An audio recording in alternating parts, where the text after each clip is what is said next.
வணக்கம். சுதா கிச்சன். ஒரு வானொலி அடுப்பில் வச்சு அதில் எண்ணெய் விட்டுக்குங்க. எண்ணெய் காஞ்ச உடனே வெந்தயம் போட்டு பொரிய விடுங்க. வெந்தயம் பொரிஞ்ச உடனே சின்ன வெங்காயம், கருவேப்பிலை, பச்சை மிளகாய் இது மூணையும் சேர்த்து நல்லா வதக்கிப்போம். வெங்காயம் நல்லா வதங்கி கண்ணாடி பதம் தாண்டி சுணங்கி வந்த உடனே அதில் ஒரு 20 பூண்டு பல் சேர்த்துப்போம். இதையும் நல்லா வதக்குவோம்.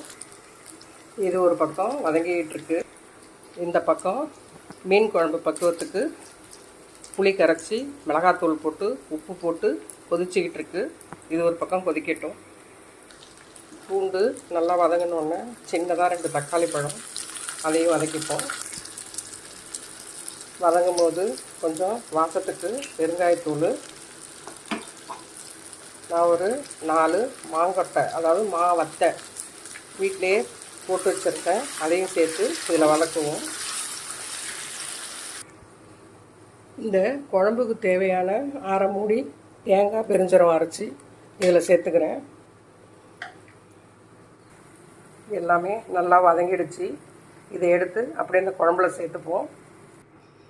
எல்லாத்தையும் குழம்புல சேர்த்தாச்சு. இதை ஒரு கலக்கி விட்டு நல்லா கொஞ்சம் திக்காக சுண்டி வர்ற அளவுக்கு இதை கொதிக்க விடுவோம். அப்புறம் பார்ப்போம்.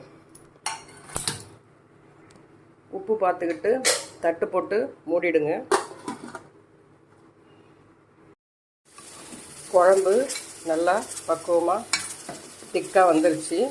இந்த ஸ்டேஜில் கழுவி சுத்தம் பண்ணி எடுத்து வச்சுருக்கிற மீனை அதில் சேர்ப்போம்.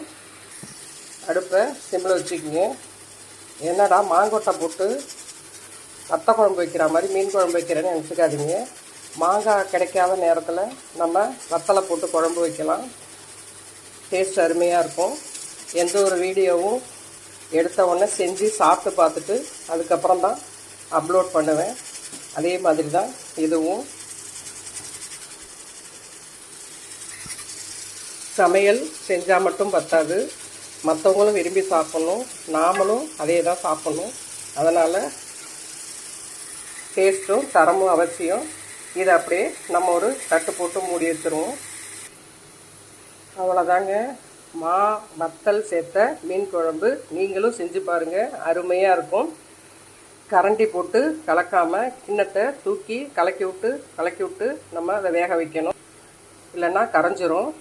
நீங்களும் மாங்காய் கிடைக்கலன்னா வீட்டில் மாவத்தல் இருந்துச்சுன்னா போட்டு மீன் குழம்பு இதே பக்குவத்தில் பூண்டு வெங்காயம் இதெல்லாம் உரித்து போட்டு செஞ்சு பார்த்துட்டு டேஸ்ட் எப்படி இருக்குன்னு சாப்பிட்டு பார்த்துட்டு லைக் பண்ணுங்கள், ஷேர் பண்ணுங்கள், கமெண்ட் பண்ணுங்கள், உங்கள் ஃப்ரெண்ட்ஸுங்களுக்கு ஷேர் பண்ணுங்கள். நன்றி, வணக்கம்.